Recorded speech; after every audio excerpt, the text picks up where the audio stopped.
Olds brings a wealth of global health, education, and leadership and scholarly activity to St. George's University, and his passion for providing high-quality education to students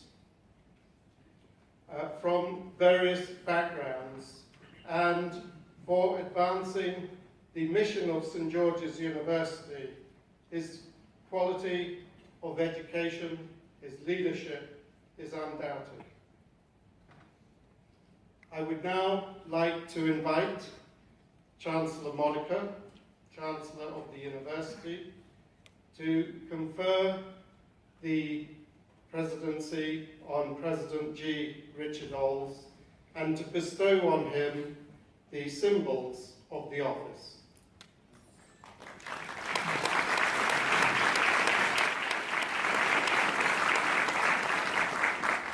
President Olds, this is a part of the ceremony that I only learned about as I read the program a little while ago.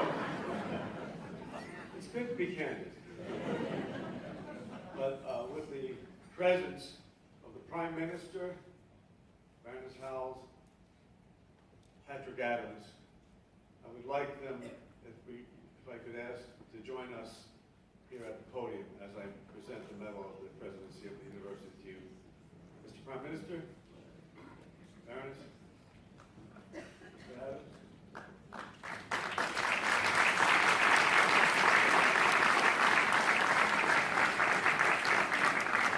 Certainly Chancellor White, I think, as a keynote speaker, if I could. Since we're making this up as we go along.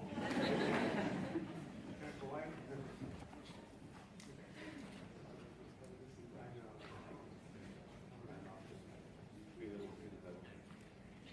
I think we have a medal, the presidential medal. I need the props.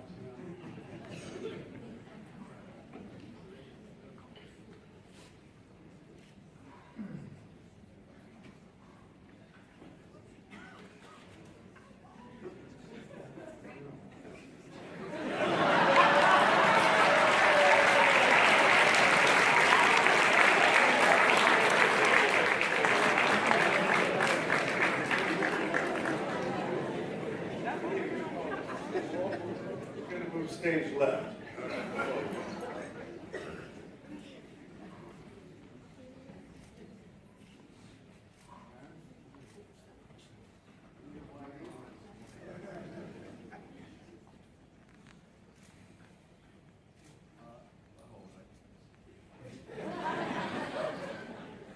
I haven't got the microphone there, so it's my distinct honor as chairman of the board of directors and trustees on this day, 40 years after our first class started, to present the Presidential Medal to Dr. Olds as the first president of St. George's University.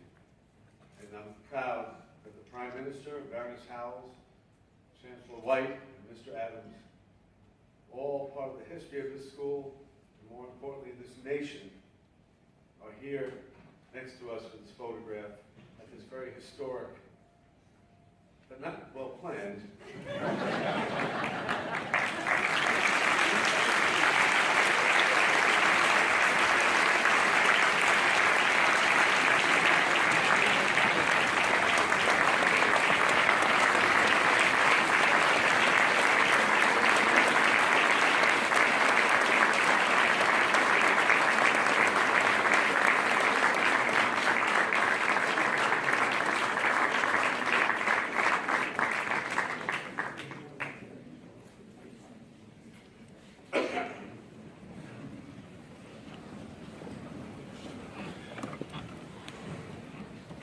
I guess you couldn't get this up here.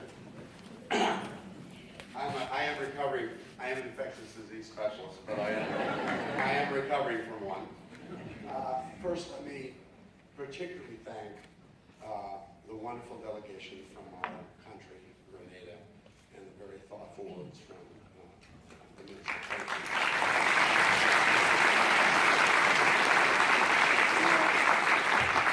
One of the unusual things of being the first president that may have in this result of that change in the organizational structure, St. George University will now have only one chancellor in the history of this institution. I want to take a special note to thank Chancellor Monica and his lovely wife, Lisa.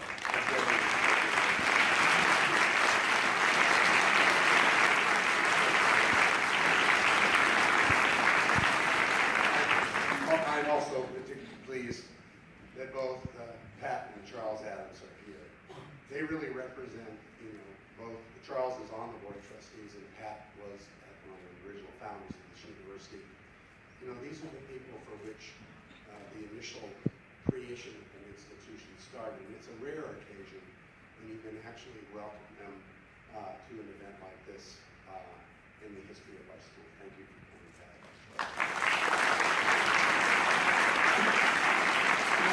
There are two individuals here that have no connection directly with St. George that I personally want to introduce because they're my personal friends that came down from my investiture.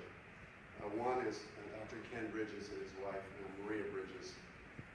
Ken Bridges and I were interns and residents together at the Massachusetts General Hospital a very long time ago. And we have remained friends over the years, and he's going to be giving a wonderful talk, by the way, on Wednesday. Ken is a world authority in sickle cell disease, and when we were house officers again together, I depended heavily on him for help. I remember. Thank you for coming, Ken. The other individual is another very old friend of mine, Dr. Lee Bidwell. Lee is another graduate of Case Western Reserve, and he was an intern when I was chief resident. And then, he stuck with me for over a lot of years. Lee worked with me for 10 years at Metro Health Case Western Reserve, and then came to the Medical College of Wisconsin for my time there and stayed on, and just recently retired as the chief medical officer. And I can tell you, Lee is actually the best doctor I ever met in my professional career. Thank you. And of course, I would like to give a very special thanks to my friend and colleague, Chancellor White, and his wife, Dr. Karen White. You obviously appreciate from Dr. White's speech what a wonderful leader he is. What you may not know is that his wife, Dr. Karen White, was our faculty member at the University of California, Riverside, and continues today, even as the wife of the chancellor of that competitive system, still teaches at the University of California, Riverside. Thank you both for making the trip down here. It means a lot to me. And of course, to echo the comments of Tim. Those of us that stand at this point in our career need to recognize that there's no way that I would be here today or been successful in my professional career without the love and support of my wonderful wife, Jackie, for 38 years, and my family, represented by my youngest son, Trevor. Thank you all for being here.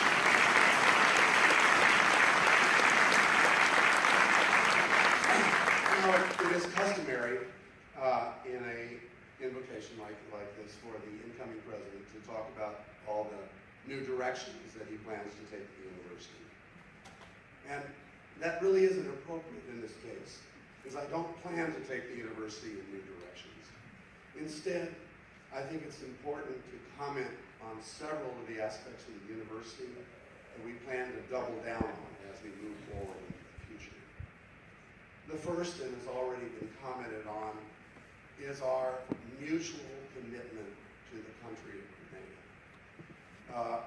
The Grenadian country and our university have grown together over the years, and as we move forward, that partnership is essential for both the success of this island nation and our university, and I plan to double down on that.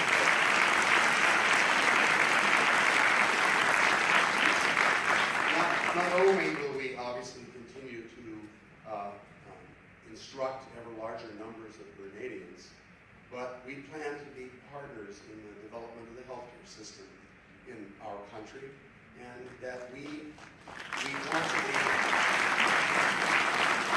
part of the ever improvement of K through 12 and undergraduate education and our partnership with CAMCC as well. This is an important thing for us to do together, and we're making that commitment as we move to the future. The other hallmark of our university that we plan to double down on is the commitment to student success. The single distinguishing feature of our school, distinguishing us from virtually every university that I have worked on in my professional career, is the deep commitment on the part of the staff and the faculty of this institution to the success of each and every student. That is what has made us great, and that was what we will make us even greater in the future as we increase the number of programs, success strategies that we help our students to ultimately attain their success in all of our endeavors educationally. And I think that will be the hallmark of our future as well. And finally, one of the things that I was most impressed with when I took this job was that not only is 1% of all the U.S. physicians alumni of this university, but 75% of the graduates of this university go into primary care fields, which are the very fields that our country needs. The average St. George graduate is twice as likely to practice in an underserved area, and will see twice as many Medicaid patients as the average U.S. graduate. I would say St. George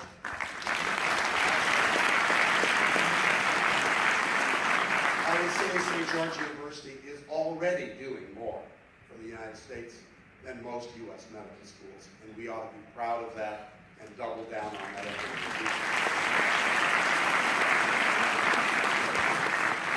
Now, you also expect the new president to have a few new ideas, and so I'll comment on 3 directions I believe the university will be going, which are the same general directions we've been moving on, but we will need to do different things in the future to be as successful as we've been in the past. The first is to be more geographic in our educational platform. Historically, most of the 3rd and 4th year medical school was taught in New York and New Jersey, where today about 65% of our clinical platform is. But we are recruiting students from all over the United States and from 140 countries.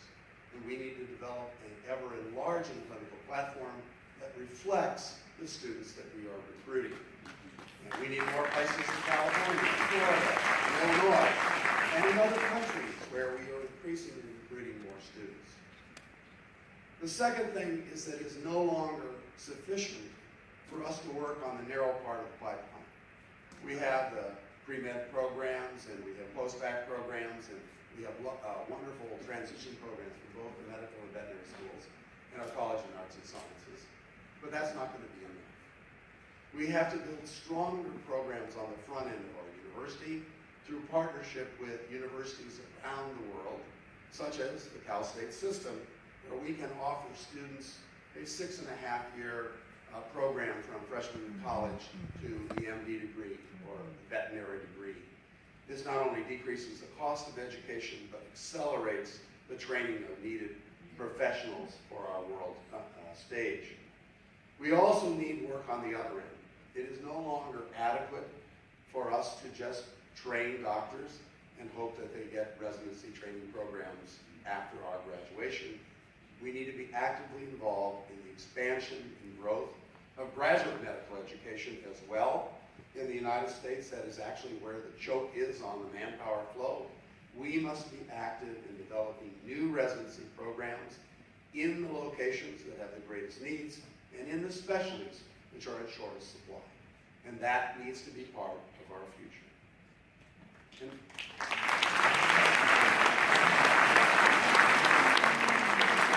And finally, the international aspect of our school. We are already the most international of all, if you will, American schools. We're 70% Americans and 30% from 140 different countries. But we need to be more international. The dynamics that made us successful in the United States for the past 40 years exist in many other countries of the world. They need doctors as well. And we need to find a way to train physicians from those countries and find effective ways to return them to those countries so that we can provide the same manpower support for all the countries of the world that we do currently for the United States. By 2025, half of the students in this institution need to be non-Americans, and that's part of my commitment for the future.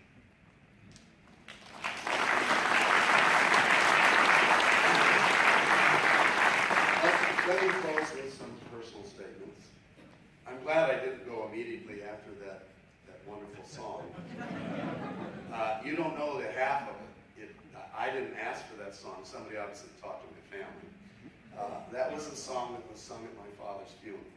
And so that was, I was having a hard time holding it together. I was looking over at my son Trevor. I had a sneaky suspicion that it came from him. That was my father's favorite song. And as Chancellor White has already mentioned, my father was one of my greatest influences on my life. He was a president of 3 different universities in the United States.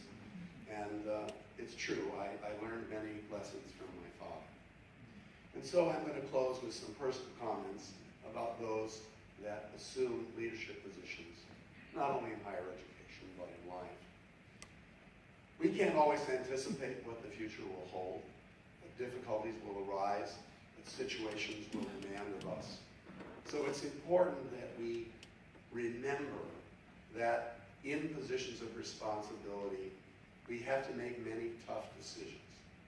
And when tough decisions arise, it falls on us to think carefully about what the impact of those decisions are on the long-term future of our institution. Now, some of you will visit my office and you will see a small 3x5 black and white photograph on my desk. It is a photograph of the commencement party from the 1964 Springfield College commencement. You will, of course, all recognize Dr. Martin Luther King. Most of you will not recognize my father, Dr. Glenn Oates. The story was even tougher than the FBI. He almost lost his job when the Board of Trustees basically were unhappy with that selection. And a donor ripped up a check for $1 million for giving this dangerous radical an honorary degree. At the time, the largest private donation ever offered to Springfield College. But ultimately, they had to do the right thing. And of course, in retrospect today, it always seems so simple, but we're often faced to make decisions for which no one will really know all the details. The details of that story that Dr. White told were not actually even known until 45 years later when the FBI files were finally declassified and the details were actually revealed. So we're often faced with making tough decisions. So I will end with a commitment to you, which is a quote from Dr. King himself, appropriate since this is his birthday today, that it's always the right time to do the right thing. Thank you and God bless.